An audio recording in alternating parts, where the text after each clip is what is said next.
মাননীয় প্রধানমন্ত্রী জনাব তারেক রহমানের নেতৃত্বভার গ্রহণ করার পর আমরা গতকাল থেকে বিদেশের রাষ্ট্রদূত আমরা বৈঠক শুরু করেছি। আমরা তাদের কাছে আমাদের সরকারের বৈদেশিক নীতির আউটলাইনটা তাদেরকে বলেছি।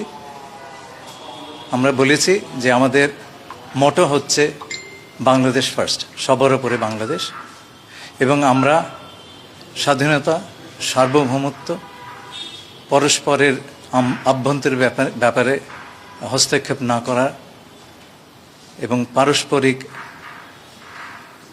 বেনিফিট বা এবং ন্যাশনাল ডিগনিটি বা জাতীয় মর্যাদা, এগুলো এই সব মূলনীতির ওপর আমাদের কার্যক্রম প্রতিষ্ঠিত থাকবে। আমরা প্রতিটি দেশের সঙ্গে মিউচুয়ালি বেনিফিশিয়াল সম্পর্ক গড়ে তুলতে চাই অ্যাজ কো ইকুয়ালস।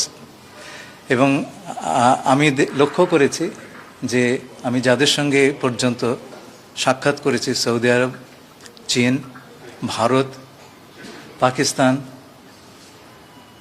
আমেরিকা যুক্তরাষ্ট্র এবং ইউরোপিয়ান ইউনিয়নের বেশ কয়েকজন রাষ্ট্রদূতের সাথে তাদের মধ্যে আমি লক্ষ্য করেছি এই সরকারের প্রতি তাদের বিপুল আস্থা এবং আমাদের সঙ্গে ঘনিষ্ঠভাবে কাজ করবার তাদের যে একটা প্রবল ইচ্ছা, সেটা আমরা দেখেছি।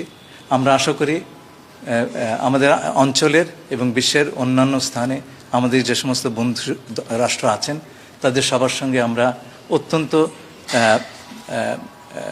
গভীর সম্পর্ক যে আমরা চালিয়ে যেতে আমরা প্রতিষ্ঠা করতে পারবো। আমরা বলেছি আমাদের যে সমস্ত ইস্যু আছে সেই ইস্যুগুলো আমরা সম্মানজনকভাবে পারস্পরিক মর্যাদাবোধের ভিত্তিতে আমরা রিজলভ করব, যেখানে আমাদের সকলের স্বার্থ, আমাদের স্বার্থ যেখানে সুরক্ষিত হয়। আমি আশা করছি যে আগামীতে, এ পর্যন্ত আমি যে কথা বলেছি বিভিন্ন রাষ্ট্রদূতের সঙ্গে, আমি আই এম প্রিটি কনফিডেন্ট যে আগামী দিনগুলোতে আমরা একটা অত্যন্ত গতিশীল ফরেন পলিসি